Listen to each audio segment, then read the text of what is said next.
Dread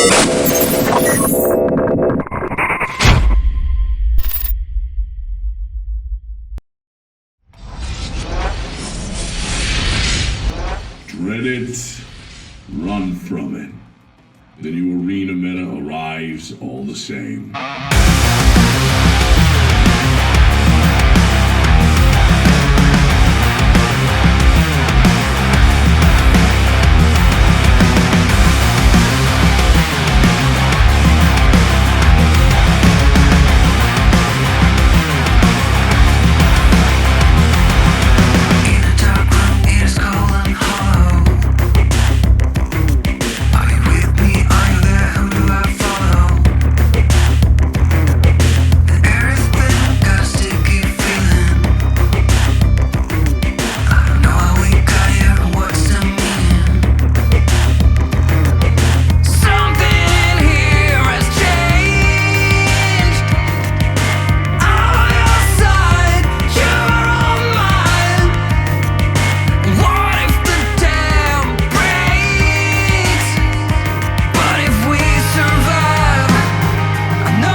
What's up everyone, it's Chewburger84 from Alternate Reality, and I am so excited with today's Marvel Strike Force news.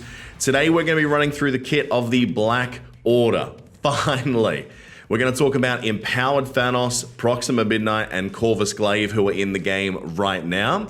And we're also going to talk about all the things that we found out today about the new legendary character, Ebony Maw, and the new tank for the Black Order, Cull Obsidian. I am so excited, so grab your power gauntlet and let's get straight into it.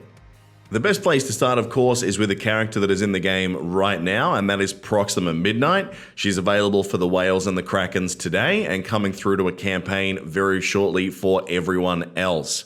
Now, she is the new controller for this team, and she has some great functionality. I love her ultimate. Let's start off with her basic, though, Starless Strike.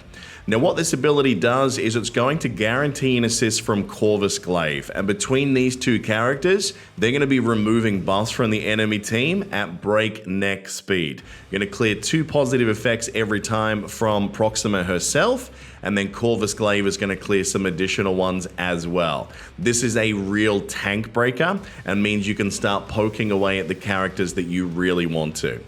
Now, there is some synergy here as well. It can't be blocked, which gets around characters like Sif and M'Baku. And if Corvus Glaive is an ally, it can't be dodged either, which is really good for some of those super irritating dodge characters, which we do see in multiple parts of the game. Then, of course, we come to her special, which is on a nice and low cooldown as well. Now, what's great about this is it applies offense down to primary and secondary targets, of which you're going to chain 3 additional targets when you max this out, for a reasonable amount of damage for a controller, and it's going to do that offense down for 2 turns. Now, the fact that she is so fast, okay, not only does she spawn with speed up, but she has a base speed of over 120, which makes her one of the fastest characters in Marvel Strike Force. But the real highlight of this kit is by far her ultimate. She is going to reduce the enemy speed bar by 50%, which is massive, okay? Anything that can rewind a Dark Phoenix or a Black Bolt to stop them from ruining you in arena, or to really slow down something that's going to hit hard in a raid or DD3, this is incredible. But she's not done there, folks. She also stuns the enemy character and slows it. So whichever character you rip this out on, they're not going to be taking an effective turn for quite some time. I think this is an exceptional ultimate and on a reasonable cooldown. I'd love it to be shorter, of course, but that could be a little bit overpowered. Now, if we go to her passive ability, She's also going to be clearing stealth from the most injured enemy, meaning that you can get that last hit in on that irritating character that's stealthed out. And I think this breaks Asgardians in half in war, because obviously that stealth mechanic from Loki is one of the more irritating things about taking them down. They are Dunskies, they are gone, it means nothing now. She is going to break them apart, all right? This ability by itself, for example, because she does go so fast, could mean you can inject her into a few different teams outside of the Black Order. Now, it is also going to provide a lot more focus for the Black Order team and also give the Space Stone to Thanos as well as speed up, so that he is going to have a massive, massive first turn. I really like her kit. I think she's going to be very good. I'll have some gameplay coming out for her shortly, but let's move on to Corvus Glaive. Other than having one of the worst cases of resting bitch face that I've ever seen, Corvus is going to be a wonderful assassin-style character joining Marvel Strike Force very soon.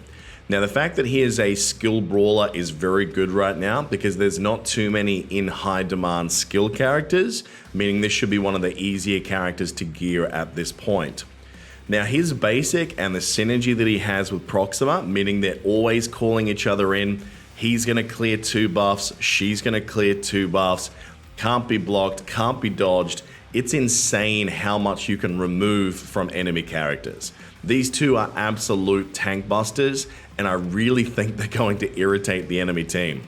Now, if there is a tank that has very high resistance and you can't get around their taunt, Corvus's special bloodletting is very good at this, because it's going to target the most injured enemy on the battlefield, regardless of if there's a taunt, regardless of if they're in stealth, and it is going to punch them in their stupid face for an incredible amount of piercing damage.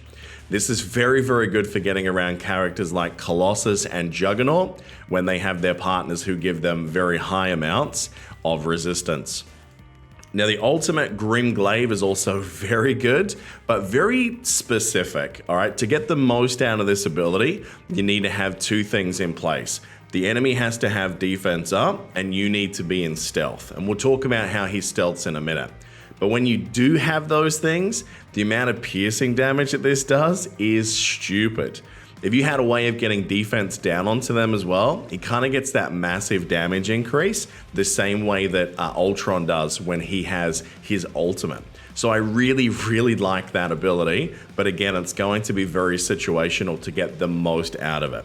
From his passive, Corvus gains an incredible 30% damage, not just for himself, but for the entirety of the Black Order and Thanos as well. This does a massive amount of damage. In fact, combine this with Thanos' ultimate, that guy is likely to rip a hole in the space-time continuum and a portal straight to the Dark Dimension. This is an insane amount of passive damage. Now, as if he thought that wasn't enough, he also gives himself an incredible 40% crit chance and 20% crit damage. When you factor in that all of that damage is going to be piercing as well, he is going to be hitting exceptionally hard. As far as brawlers go, I think this guy is going to do a phenomenal amount of damage. The fact that all that damage is piercing, high crit, high damage, this guy looked wonderful. And the fact he's getting assists constantly from Proxima means you are going to get a lot of free damage on those single targets out there as well. This team is looking insane so far, but let's go straight to the big guy himself, Thanos. Now, the reason the Black Order is assembling in Marvel Strike Force is to bring those Infinity Stones home to Thanos so that he can go into his empowered mode. Now, when he does this, he stops acting like a protector and he acts much more like a blaster or a brawler with insane damage and utility. Now, his basic is going to hit for 300% damage, which is pretty impressive, as well as applying a bleed and a counter. And a counter on this basic means you're going to get a free bleed whenever anyone hits you as well on the enemy team. Now, this special time shift is ludicrous in how good this is. It takes any fight and flips it on its head, changes it 180 degrees into your favor. So it's going to take all the negative effects on your team and flip it to positive. So do not use aim against Thanos. Then it's going to take all the positive effects on the enemy and convert that into a negative as well. So you're basically getting a 100% advantage on whatever was happening about 2 seconds earlier. Then he's going to pass off a taunt for 2 turns to Cull Obsidian, and this attack is unavoidable and it cannot be blocked. This is easily one of the best specials in the game for the amount of utility it brings to the party. Now his ultimate, it is on a really long cooldown, okay, which is 7 turns, but what it does is exceptionally good. So he's going to attack all targets for 200% piercing damage with 100% drain, meaning he's going to get a lot of health back. The more enemies, the more health. But the insane part about this is he's going to do that 2 more times after the first one. That is an AoE 600% piercing damage in 1 turn, giving him basically a free heal as well. If you are lucky enough to get 7 red stars on this guy and you get this ultimate off, you just broke the game. It is going to be ludicrous how much this does. Now, what's also going to happen is that this cannot miss, and it changes the speed bar of all enemies by 20%. This ultimate is insane. If the only thing it could do better would be like Thor and just stun everyone. It is really, really good. Now the passive for Thanos when he's in empowered mode is that if he starts a match with full health, then the first time him or one of the Black Order characters drops below 50%, he's going to change his speed bar by 50% and apply regeneration to the entire team. He gains 1000% extra resistance, and he lowers the damage by 10% for all enemies, which is already very good, considering that you're doing 20% extra damage thanks to Corvus, and then lower the armor for the entire enemy team by 10% as well. The amount that this character changes in empowered mode is just crazy. Thanos is going to become beyond god tier in this squad, and no wonder they're saying that this is going to be an arena dominant team, because even at moderate red stars like 4 or above, once the curve flattening happens, probably even lower, this team is going to be mental because of Thanos. And when everyone puts all their buffs on him, he's sped up, his offense up, plus what we're going to get from Ebony Maw and Cull Obsidian as well, this is going to be crazy. All right, so let's talk about what we found out today about the 2 new characters coming up for the Black Order in the future, which is Cull Obsidian and the new legendary Ebony Maw. Cull Obsidian, or what I like to think would happen if Hulk and the Thing tried to make a baby, or at least the thing that Korg says, "You are not my real dad too." Now, this guy looks incredible as far as protectors go, and he looks like not only can he soak an incredible amount of damage, it also looks like he's going to be able to hit back relatively hard as well, especially given the extra 30% damage coming from Corvus. His basic is very simple. He's just going to hit primary and adjacent targets for damage. Now, his special for a tank is insane. It's basically the whole laundry list of tank abilities on one single node. So for Obsidian Guard, you're going to clear 2 negative effects from yourself, or all of them if you have an Ebony Maw ally. You're going to gain Taunt for 2 turns, Defense Up for 2 turns, and then Death Proof on top of that. Now, if he'd taken any damage before this point, he's also going to heal for a massive 20% of his own health as well. This is so good for a tank. It is on a longer cooldown, but the fact that Thanos is also going to swing him some taunts means that he's going to keep this up for quite a while. Now, his ultimate, Culling the Weak, is going to attack the primary target for damage and an additional 25% additional damage per death proof on himself. Now, this can actually stack up quite a bit because his passive gives him some death proofs, which we'll talk about in a moment.